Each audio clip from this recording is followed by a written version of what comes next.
Well, good morning, everyone. I am Tim Kernan. Welcome to Gamecast Radio Sports Talk alongside Mike Freshwater. Mike, good morning to you. Hey, Tim, how are you doing today? I am doing great, Mike. It Great. is, boy, it has really cooled down. Yeah. It definitely feels like football season now, doesn't it? Yeah, a little chilly out there today, but it's a sign of the times. I'm ready. I'm ready for it. And also hard to believe, Mike, that today, after the college teams play today, we will be officially beyond the halfway point of the season. That's hard to believe. Yeah, it is hard to believe. The time just absolutely flies once it gets started, and football, high school football, college football, and even in NFL is really moving along quite quickly. It really is. Before we kind of dive into the college scene, just wanted to talk a little bit about the game that you and I called last night. Alter High School took on Hamilton Baden. It was a heck of a game. And, as I had a chance to kind of reflect on that game a little bit, Mike, I think really the difference in the game is Alter just could not get a stop on defense when they needed to, and really couldn't stop Baden all night. Baden really kind of self-destructed a few times.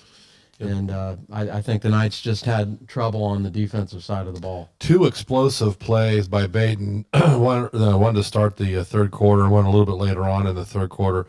They actually had a big explosive play earlier in the game, Yeah. but Alder was able to catch the ball carrier down from behind and knock it through the end zone and stop that would-be touchdown run.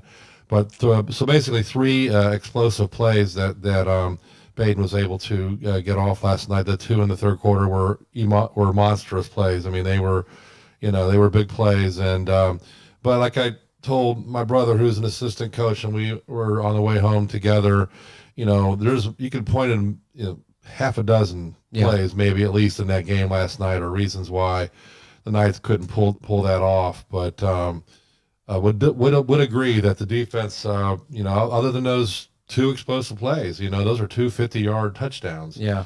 You take those out of the picture, then it's a different scenario. But that's part of the game, and Baden's done that to us before in the past. And they did it again last night, and those two plays, I think, in the third quarter were the difference in the game.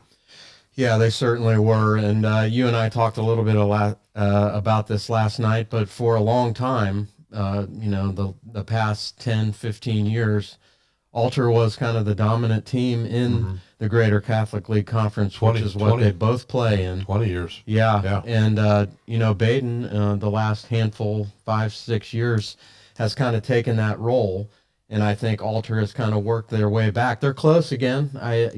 Alter's still young, and they proved that they could play with Baden last night, losing 29-24. Yeah. But they're maybe a couple of players away. I don't know how you would state it, Mike, but just a couple plays away, maybe. But, I don't think the talent. I think the talent was pretty even last night. I agree. Both teams had several guys playing both ways. Maybe experience. Could be an experience thing last night for sure. Baden's an older team, and the Knights still somewhat young with all those sophomores. But it's a hard pill to swallow. They haven't beaten them Alter since 2020. Baden won the league that year. That was COVID, but Baden won the league that year and beat Alder during the regular season. But then Alder turned around and got revenge in the playoffs. And that was the last time Alder's beaten them. And it's just really hard for me to even say that and admit it out loud. But because Alder did dominate them for the longest amount of time. But prior to that, Alder Baden was a really good rivalry, a lot of really tough games. I don't have it with me. I could look it up for the next time we talk. But if you look at the overall one-loss record, Alder versus Baden, I don't think it's that big of a difference one way or the other. Yeah. And Mike also wanted to talk a little bit about the Ryder Cup. We talked a little bit about the Ryder Cup last week on the show. The USA, I don't know a nice way to put it, but Europe really dominated that event this year. The Americans came back a little bit on Sunday, but not enough certainly to make a threat. But they ended up losing 16.5 to 11.5. Europe reclaims the cup. Europe was winner in has been the winner in 8 of the last events and 7 straight when they have hosted. So hard to sit there and watch them celebrate after that. I didn't. I turned a channel. I did see highlights on ESPN, and of course it went on for, it seemed like forever, the celebration. Absolutely. And it's hard to sit there and watch, but just it's the same old, you can say it about any sport. You get down really big early, it's really tough to come back, and and especially on the road in Spain with all those fans siding with the Euros. And so a very tall task. I think what they really wanted to do on Sunday was just try to make it respectable, which I guess they did at the end of the day. They didn't embarrass themselves on Sunday, but they still got handed a pretty tough loss.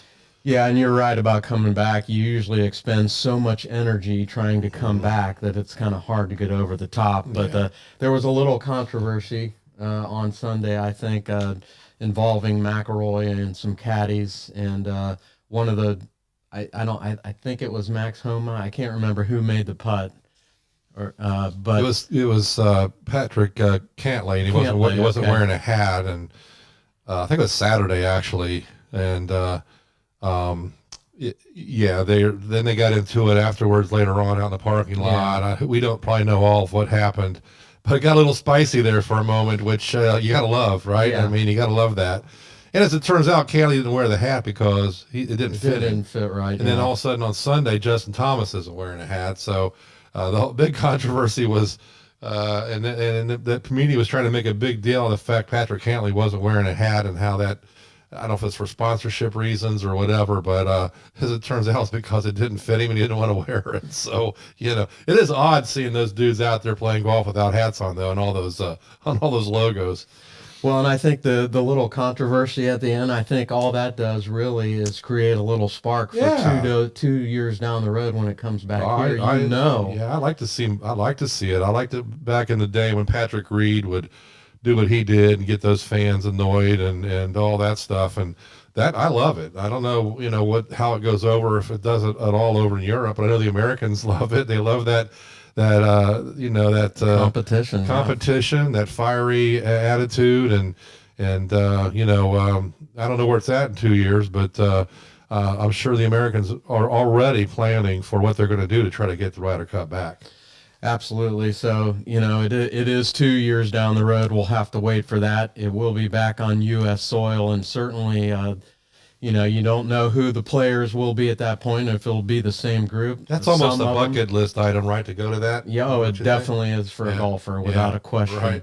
So they're going to remember that. They're going to, the fans and, the American fans do the same thing to the European players when they're here. Mm-hmm. But that's going to add a little spice, I think, 2 years down the road. Yeah, I can't wait. They're going to drum all this back up in 2 years and make sure everybody's memories are fresh in terms of what happened in the media, and hopefully they can get it back. I'm already anticipating that. It's a great event. I love it. It's good TV. I just wish this year they hadn't gotten down so much so early, and it would have been more fun to watch, I think. Yeah, so give the European team credit. They went in and took that one. McElroy was very impressive. He was pretty much the star for the Europeans. He went 4-1-0. Luke Donald was the captain. He, of course, did a great job. Scheffler, Spieth, Thomas, Schauffele, they had losing records. I guess Max Homa was really kind of the bright spot for the Americans. He went 3-1-1, but we'll just have to look forward to 2 years down the road. Yeah, it'll be interesting to see. There were a lot of questions about some of the picks, especially the captain's picks, once the points system they used was determined in terms of who was going to make it. And there usually is that kind of controversy, but it must have been legit because it didn't work out, and we'll face the same kind of questions next time around. But and hopefully, I mean, here's the thing. I mean, the Americans were missing the live golfers. I mean, Dustin Johnson should have been out there, right? I mean, the Americans were playing shorthanded because they would not include any of the live golfers. Yeah. Dustin Johnson for sure should have been out there. There were probably one or two Euros maybe, but Koepka was out there, right? He did get in, but he was the only exception to the rule. I just can't wait to get past all that live and PGA and get to whatever it's going to look like a couple years down the road. Get to that model and right, and we're try to get back to normal just a little bit in terms of those two leagues. Yeah, it absolutely is not the same without that group of players. No, and I mean they're already courting some other ones. They couldn't even compete because they wouldn't put them in the Ryder Cup standings, and so you're screwing yourself a little bit there. But I understand both sides of the argument. Let's just compromise and as Jimmy Buffett used to say, breathe in, breathe out, and move on. Yeah, figure it out. Mike, next thing I wanted to kind of go over again a little bit is the Mel Tucker situation at Michigan State. Mel Tucker? I think, additional information is coming out. He's getting screwed. And no doubt he about is absolutely getting the shaft in all this, I think. Awful. And you know who really might suffer the most in all this? Seriously, is Michigan State. Well, the players, I mean, they've got an interim coach. Who knows who they're going to end up with? The rumors are circulating all week on Twitter that Urban Meyer was going to be interviewing. I think it's a fact he was interviewing. But you're just getting completely screwed here. And just like Trevor Bauer coming out with all the evidence now after 2 years of being absolutely just drugged through the mud by somebody, it's infuriating that people assume guilt immediately when things like this happen. You're guilty in the court of public opinion. You don't really get your chance in court, really. And this is a perfect example of two people willing to do whatever it takes to, get money out of somebody and making up lies and what have you. And so Mel Tucker is absolutely getting screwed, and I hope he does. I saw where, unrelated story, I saw where Pat Fitzgerald is suing Northwestern for like $150 million. He got fired, not for the same reasons. And I think Mel Tucker should sue Michigan State once it's all said and done. I was just going to mention that. They fired him for no good reason. It was, hopefully there's some kind of a settlement. He gets significant money out of all this because he's 100% getting screwed. And it's, how do you get your reputation back, Mike? I don't think I mean, hard. even if you prove that you were totally innocent, you are still tarnished. You're absolutely tarnished. I mean, you're just drugged through the mud. With social media the way it is now, there's memes and all kinds of people making fun and like I said, Trevor Bauer. I mean, he may pitch again in the major leagues, but if he does, it's going to be because he's proven himself over in Japan right now. But he got screwed. He's got no recourse. He can't sue somebody who doesn't have anything, right? I mean, he may be able to, I don't know, maybe find a way to sue Major League Baseball, but anyway, Mel Tucker's just 100% getting railroaded, and it's a shame. And hopefully, I don't know what you do if you're in those guys' positions and how you learn from this and what you do to prevent it. I mean, there's obvious things, but if somebody's out to get you today, they can really set you up and really get you. There's no doubt about it. Yeah, I don't sit here and pretend that he didn't do something that makes you squirm a little bit, makes you uncomfortable, but it's certainly not something that he deserves to be fired for. I don't think that's not cause. That's not showing cause. He definitely used some bad judgment, but I 100% do not believe that, given the real facts of the story now, there's not cause there to fire him. And agreed. It's a shame, and I feel bad for him. He's, like you say, his reputation is obviously really important, and then on top of it, $90 million or whatever it was he was due to make over the next several years is out the window. Well, we'll certainly keep an eye on that and see how it shakes out. But people just totally jumped to conclusions on that one. Did not. I wish somebody would set Jim Harbaugh up and get him. No, I'm just kidding. Just a joke. I'm just kidding on that one. But it's terrible. It's absolutely terrible. It is. So we'll keep an eye on that one, folks. Now we'll get into some lighter matters, but. Of course, Mike and I, myself, Notre Dame, Mike, Ohio State. So we cover Notre Dame and Ohio State. Mike, Notre Dame taking on Louisville tonight. And I don't know who made this Notre Dame schedule, but they must have been completely out of their minds. Mm-hmm. But Notre Dame is going to play their seventh straight game without a bye. This is another night game, third straight game, third straight top 25 game, third straight undefeated opponent, and they play USC next week before they finally get a bye. So it's just an absolutely insane schedule. It is. There's that side, but the flip side is if they can work their way through that, they can beat Louisville, and they will, and they can beat USC, and I think they can. Yeah. And they finish, whatever their record is, just with just the one loss at the bye week, in a right second there. loss to Ohio State, they're in the conversation. I agree. They absolutely should be.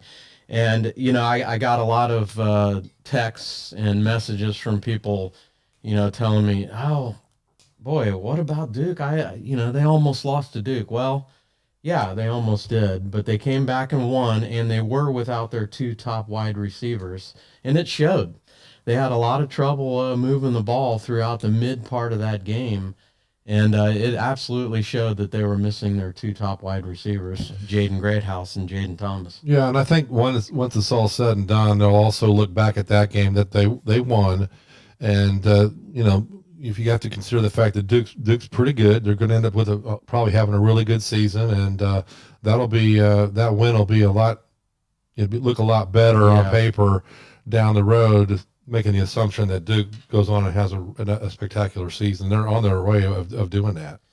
And I think it was kind of if you watch that game, it was kind of coming out party for Mitchell Evans, the tight end for Notre Dame. Right. He made some absolutely phenomenal catches, right, and is a big part and the reason why they won that football game. Yeah, it blows me away that more teams don't use their tight ends more, assuming that they've got quality tight ends, guys that can catch the ball. You look at that game he had. You look at that Bowers kid at Georgia, who's a freak. Fantastic. I mean, there's a ton of those guys out there, and it doesn't seem like teams take as much advantage of those guys as they can. But he had a really good game for Notre Dame, and it was really instrumental, especially at the end there, in terms of allowing them to come back. Absolutely, made some big catches to extend that final drive. And what do you think about Sam Hartman, Mike? I thought he showed a lot of maturity and some leadership on that final drive. Really solid. I mean, he is what he is. They say that you look on the back of somebody's baseball card if you want to know what they are, and I think we've said this for weeks now. He's probably not a Heisman Trophy candidate at quarterback, but he's very, very solid, really good. Doesn't make mistakes, doesn't get rattled, and he's been a big part of their success. And I think he's I don't know enough to say whether or not he's an NFL quality or kind of a quarterback, but I could see him being like a backup in the NFL, sooner or later once it's all said and done. He's pretty solid, really good. And speaking of their opponent last Saturday night was Duke, and that kind of brings me back a little bit to Michigan State. Mike Elko is the coach of Duke, was actually the defensive coordinator at Notre Dame for a year. Right. And he was actually mentioned also for as a possible candidate for that MSU job, and I think they would be crazy not to interview him. Absolutely. I'm sure they can afford to pay him a lot more than Duke's paying him right now. He's been at Duke, I think this is his second year. It is his second year. So he's not been there very long, but obviously making a difference. And it would be fantastic. Our friend Pat Doherty coaches at Duke, and it would be great if he could, ride on Elko's coattails to East Lansing and coach in the Big Ten. Pat's a great coach. Great person, know him very well, and it would be great if he could work his way into the Big Ten with Elko. But that's something you're not even going to be able to address until after the season. If you're Michigan State, you can work it, behind the scenes, lawyer to lawyer or agent to agent. But he's definitely proven he can get the job done, and why not, man? The Big Ten, just to get off tangent just a little bit. They're starting to publish schedules for these teams after USC, UCLA, Washington are in the league, and these schedules are insane. I mean, we're talking about, Ohio State playing USC, UCLA, and Washington, or Michigan. Michigan's got Texas on their schedule coming up. Ohio State has a game with Alabama, and adding these these Big Ten schedules are going to be absurd for given any given year for some of these really big teams. And Big Ten games all of a sudden are going to be just dynamite almost every weekend once they get like I said, those teams. And by the way, the Pac-12 is probably maybe the best conference top to bottom right now. They certainly statistically they certainly have proven they're worthy. Absolutely. It will be interesting to see, what happens with that conference as, once the season is over, because you're absolutely right. Those teams are absolutely performing at a high level and surprising some folks, I would say. Yep, they are, but they're going to be non-existent here real soon, and it's a shame. I hate the fact that we're losing some of that tradition, but that's the fact. That's what's happening. That's the future as well. So, Mike, I do want to talk about Maryland and Ohio State now. Maryland comes into the ball game at 5-0. I believe Ohio State is 4-0, and that's going to be an interesting game. Also, I think you would put maybe Ohio State on upset alert, but I certainly don't think that they're going to have any problem with Maryland. They're going to be at home. Well, that's me saying that. I know you're a fan, and I know fans always are nervous about those types of games. But I think Maryland is a very good team, I know they are. but I think Ohio State's going to handle If that it. game was in at Maryland, I'd be really Yeah. concerned about it. But I think it's going to be a good game. If I'm betting the game, I'm taking Maryland and all those points because I think they're really good. They always give Ohio State and Michigan tough games, and I think it's going to be a tough game today. They're really good offensively, dynamite defensively in terms of some of their skilled guys, and I fully expect this game to be pretty competitive. I don't know if Ohio State can cover the spread. I do believe they'll win, but I think they need to be ready to play, and hopefully they are. I think it's a noon game, correct? Yes, it is a noon game, and I think it is set up perfectly for Kyle McCord, the young quarterback for Ohio State. He did what he had to do against Notre Dame a couple weeks ago, and now he gets to come home. It's another tough opponent where he gets some more of that great experience. So I think it is setting up perfectly for him. That's another and Ohio chance, State. right? Yeah. Another chance for him to go out there and prove last week wasn't, or their last game wasn't a fluke. And this is a big test. I'm really excited about watching it today, and hope it's competitive. But at Ohio State, hopefully they can kind of exert their dominance later in the game. Sure, I'll be. And pull one out, and we'll see. It should be a really rowdy crowd, and it's a great day for football over there. Oh, it absolutely is. They're going to be tailgating up there, Mike. And speaking of Ohio State, Mike, let's go ahead and bring on our friend Jeff Grilbert, who covers Ohio State for PressPros.com. Jeff, are you out there with us? I'm here, man. All right, Jeff. Hey, Jeff, you good fired morning up? to you. You fired up for this game today? I don't know if I'm fired up, but I'm ready for it. I'm ready for it. By the time you get over there, you will be. Well, I'm in the. I'm looking for an open spot in the parking garage right now. Oh, okay. All so right. I just got here, and they couldn't get out. It was traffic. Got here, and they were closing down the Lane Avenue exit for some reason. So I had to go down to the next one, but it wasn't too bad. I got through. So Does it look like it's hopping already? I mean, are people out tailgating? Oh yeah, it's everybody's out. I mean, there's people all over the place. It's 5:30, 5 o'clock somewhere.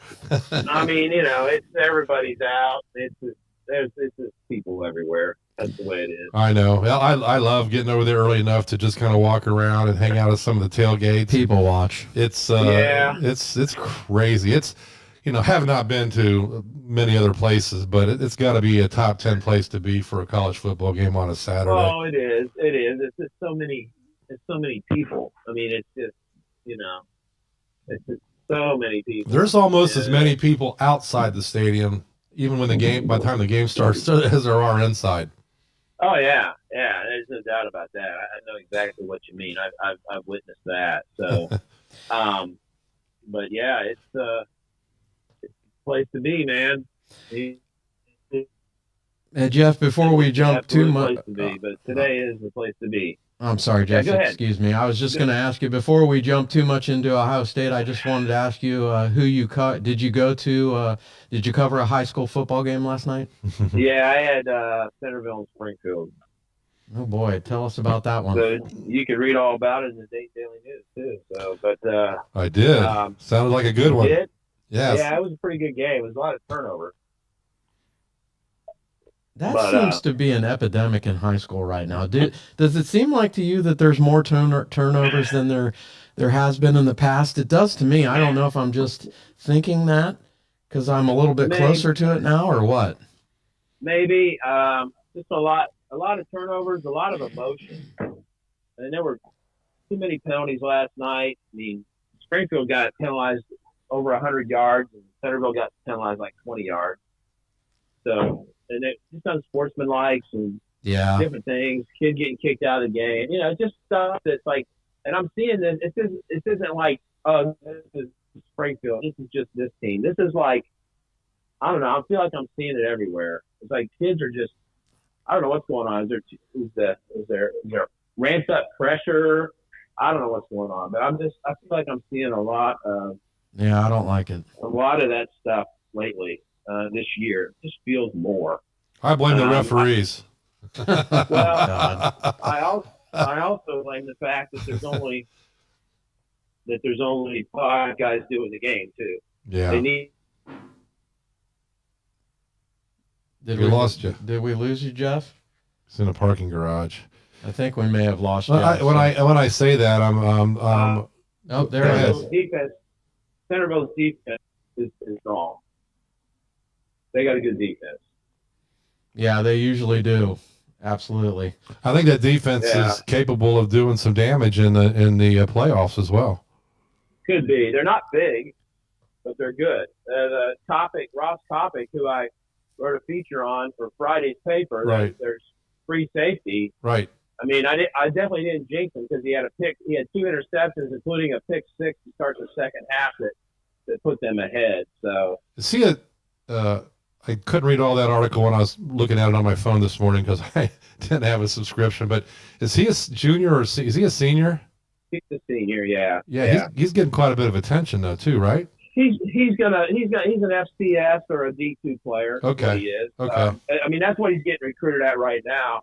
I don't know if he's got the speed to play like even in the MAC, but if he had this, that's the separator, right? Are you fast enough?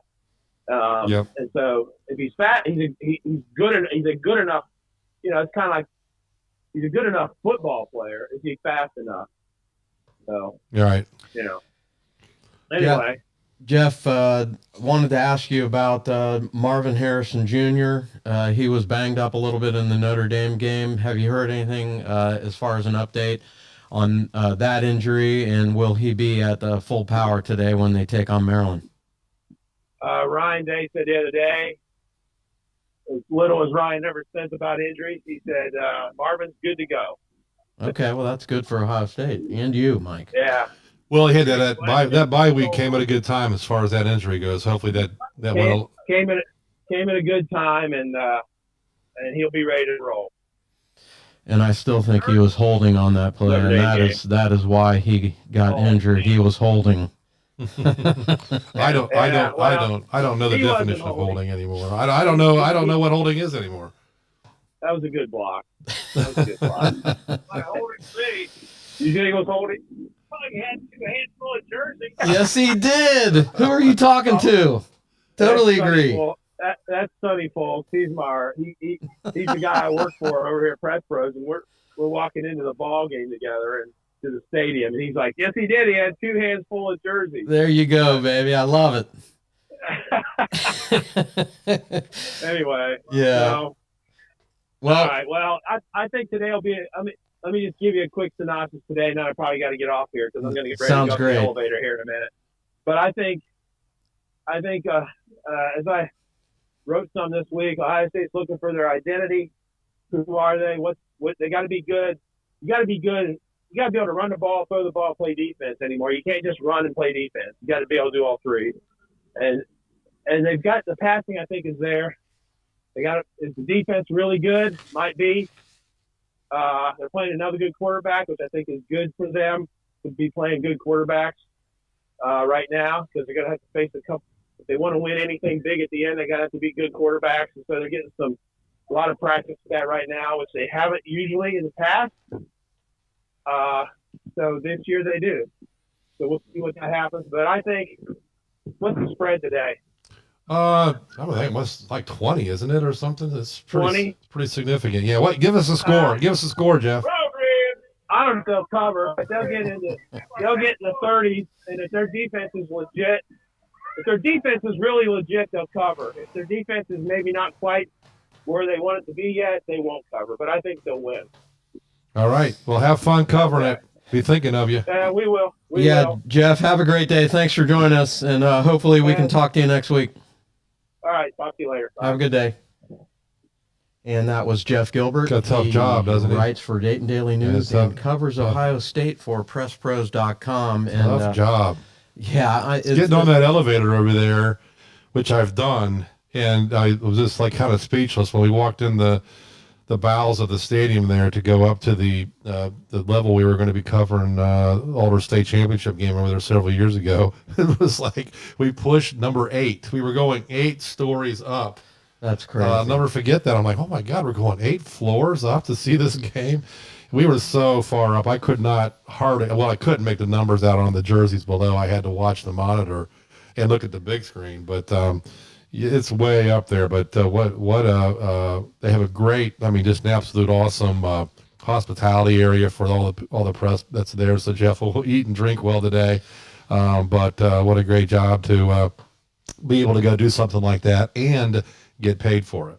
Absolutely. And we always appreciate Jeff jumping on and giving us a little background on what's going on with the Ohio State Buckeyes. I don't see any way that Ohio State's defense holds Maryland to 10 points or less today. And he's kind of what he's suggesting, maybe 10 to 13 points. I just don't see that. They're very prolific. I'm not even going to try to pronounce his name. The quarterback, who's the brother of the one that plays for the Dolphins. He's really good, really athletic. He can throw it, run it. I don't know. I don't know if their defense is that good yet, but hopefully he's right. And a couple turnovers.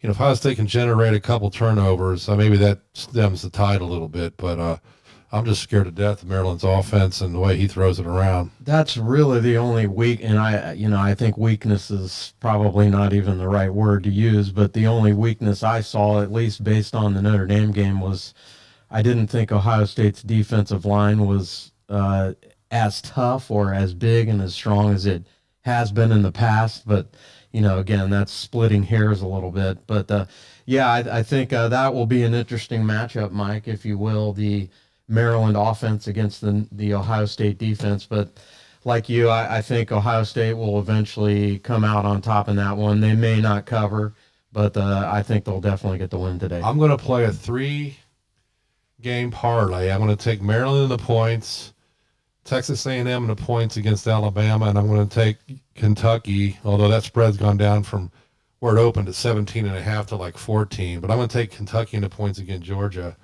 So basically taking all 3 of the underdogs against 3 of the, blue bloods and see what happens with it. But I think all 3 of those games have the potential of being really good, though point spreads are double digits. Yeah. Well, before we get to our college picks, Mike, just wanted to go over pro a little bit, pro football. My Bengals lost big to the Titans last week. Kind of embarrassing, actually. I don't really know what's where the Bengals go from here. Burrow is still hurt, definitely not himself. See, I don't. And I think they may lose again today against the Cardinals. Almost 10 weeks since he injured himself. It's a calf pull. Yeah, I don't get it. I've done some research online, and it's a 3 to 6 week injury, and that's for the normal person who doesn't have the access to the therapy and the technology that they have down there to help him heal. And there's something else that they're either doing a really good job of covering it up, or it's just inexplicable, because that calf injury does not linger for that long. And he ran the ball early in a possession last week, which I thought was an indication that maybe he was back from it. But then he limped off, though. there's something else, and then he hurt his elbow, and they are ranked dead last in the NFL in offense, and he has the worst quarterback rating of starting quarterbacks in the NFL, and it's not because of a calf pull. There's no way He is you can sit there and blame it all on that. No threat to run, so they're just absolutely teeing Something off on else him. going on. I'm telling you. They're teeing off on him, and all the Bengals can do is dink and dunk underneath. But and, even then, he's off target. Even when he doesn't get pressured, they're not throwing the ball down the field like they used to. Now I do understand he's got to, he needs more time and all that stuff. But they excelled at throwing the quote unquote jump ball down the field to Jamar Chase and T. Higgins. And either the defenses have figured that out and they're defending it, or he's offline, off target, underthrowing, overthrowing. There's something else. Something yes, is it's definitely not off. the calf. You can't keep blaming that calf. It was almost 10 weeks ago when he hurt it.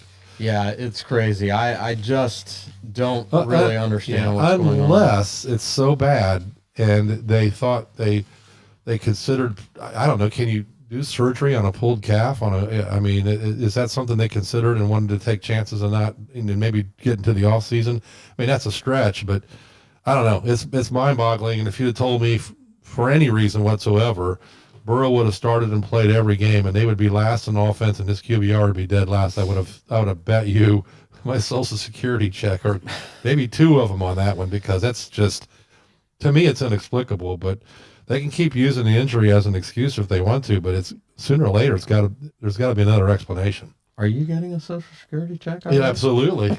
You better believe it. Yeah, if the Bengals lose on Sunday, it's I don't know. It's over for them in terms of there any hopes to make the playoffs. It's time to start warming up the bus. They got to do something. I mean, is it bench Burrow? I don't know.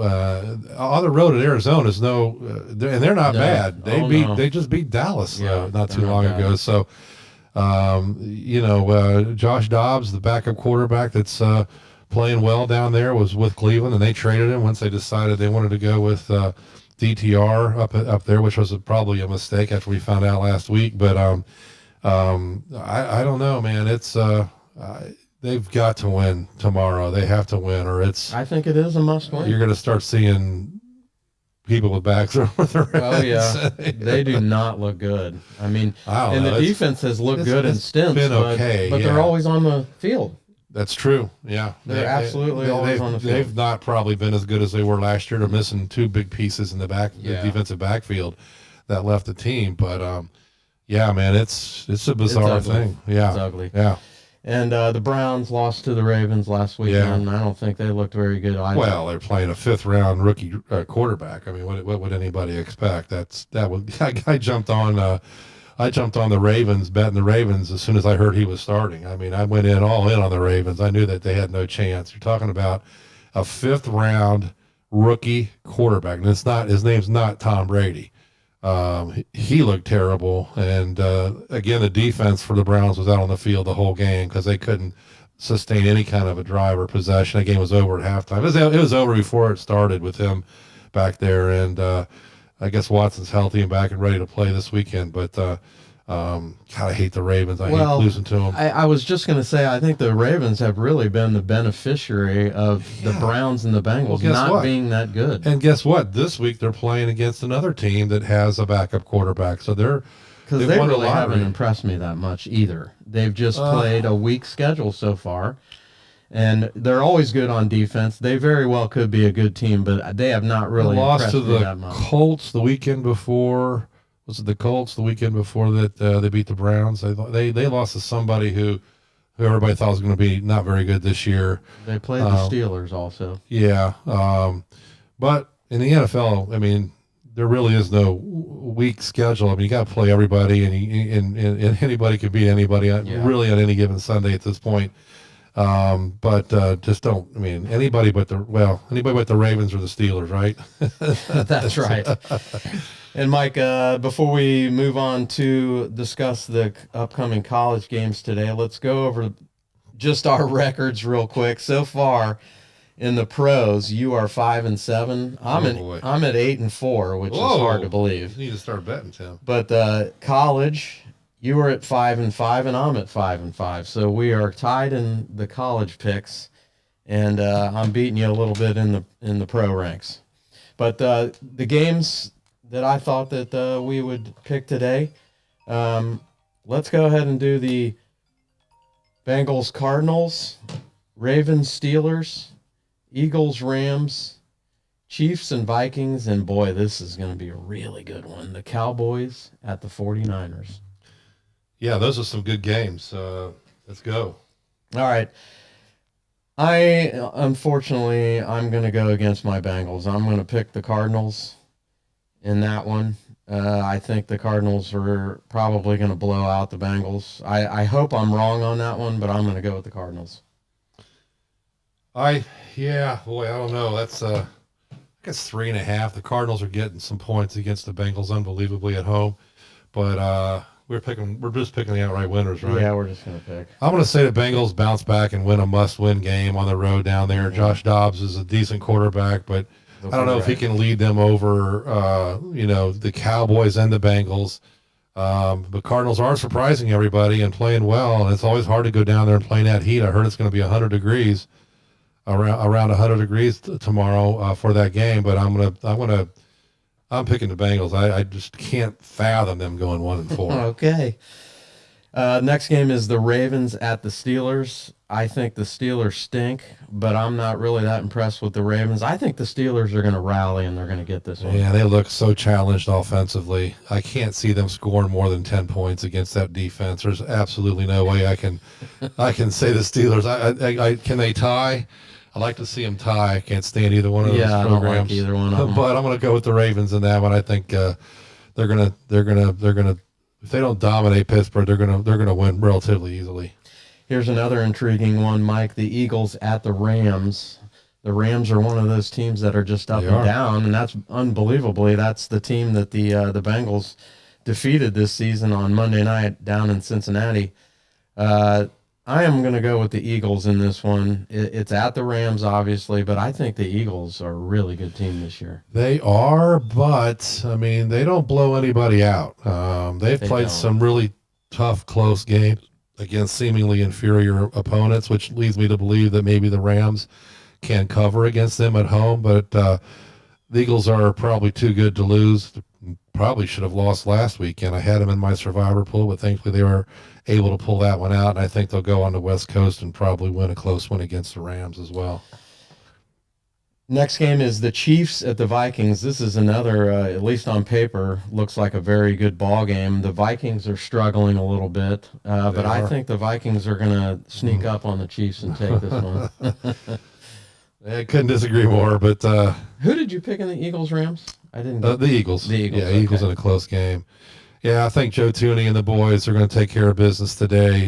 They're not looking spectacular either, but they're a top 3 team in the league, and they're winning, which all that matters, and all that matters. And I think they'll be victorious today as well. They've just got a much better team. I think they do. I just feel like the Vikings' back is against the wall, and I think they're going to get it. If the Vikings win, I wouldn't be shocked. Their backs are definitely against the wall. They won like 10 or 11 one-score games last year, the Vikings did, which is crazy. And I think that's kind of what they're trying. They're looking back on that and trying to sustain that this season, and it's not going too well for them. But I think the Chiefs prevail. And finally, this one's really intriguing, and it kind of brings me back maybe to my later teen years, Mike. The Cowboys at the 49ers. Boy, I remember those great games when Joe Montana, Danny White, those were just absolutely phenomenal games. Old NFL. Yeah, absolutely. I'm going to go with the 49ers in this one. The 49ers are so good. Dallas is very good too. They really are.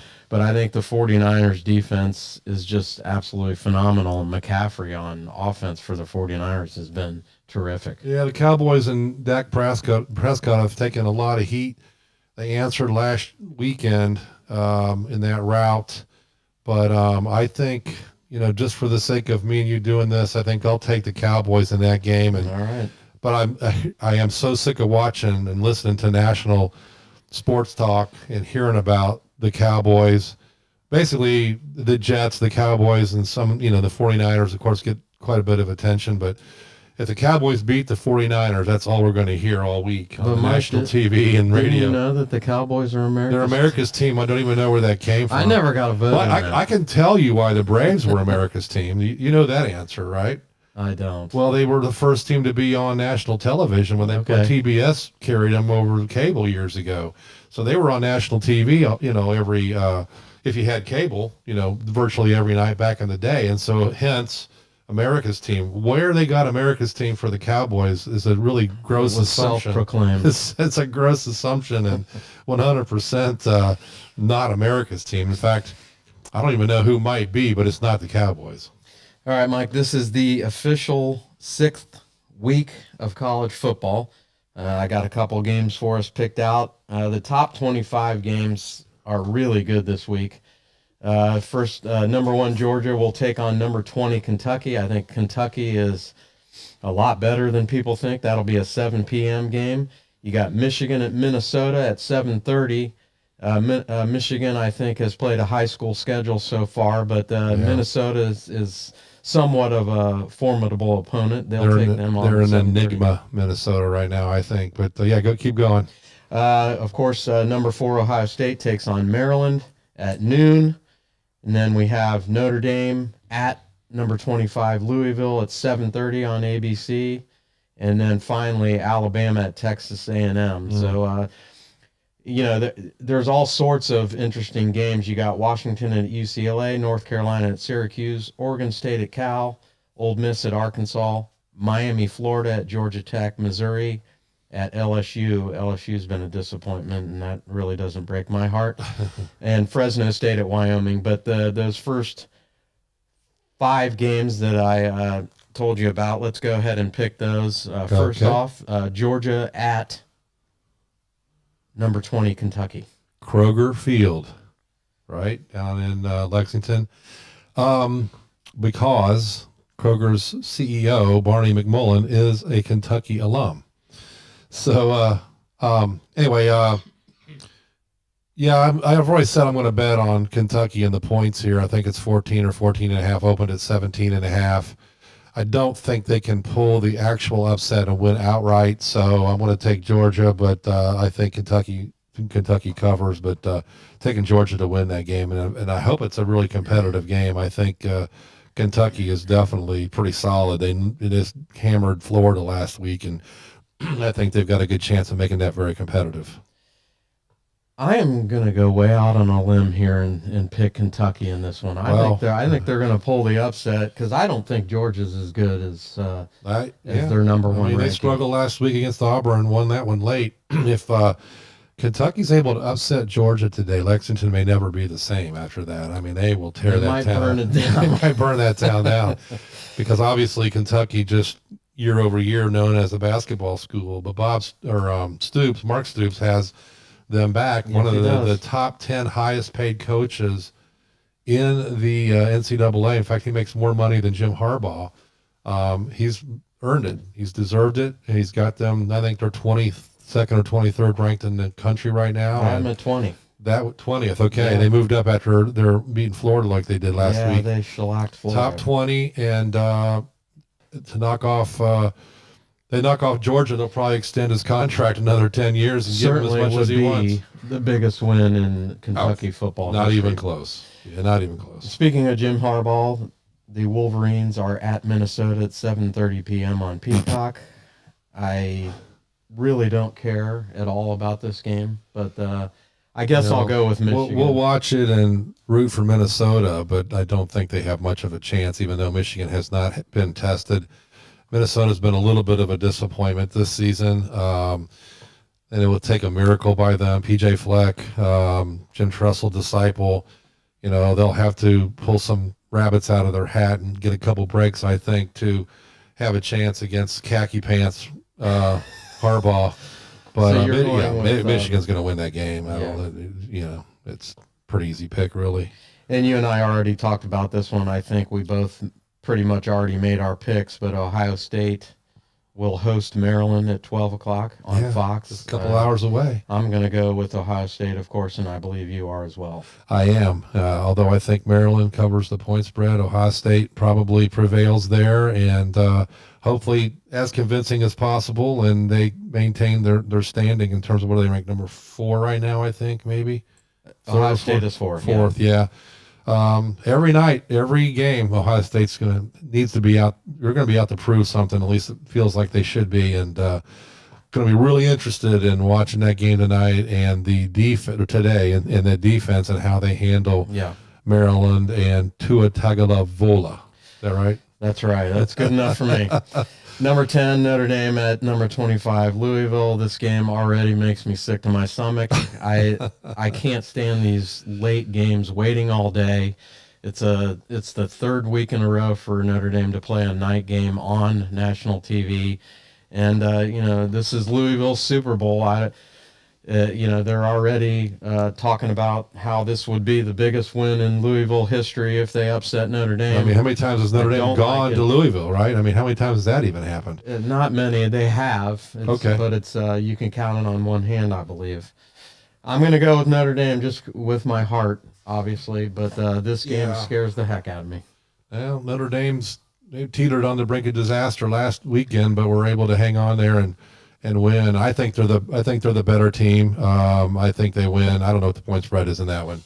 I mean, if it's 7 or less, I'd be tempted to take Notre Dame, but I think the Irish will win that game and defeat the Bob Very Louisville Cardinals. They do have, as I mentioned earlier on in the broadcast, they do have their 2 top wide receivers back, Jaden Greathouse and Jaden Thomas. Jaden squared. I'm a little bit comforted in that fact, and so is Sam Hartman. Yeah, Sam Hartman is just he's happy to have them back, right? Been fantastic. And of course, the tight end kind of surfaced significantly last week, so that might be the difference tonight.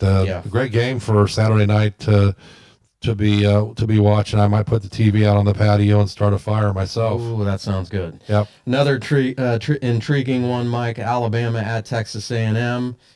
For years you would just say, "Oh, Alabama," but Alabama's struggling a little bit. They've worked their way back to number 11, but that's a couple of former coaches that work together. Yeah.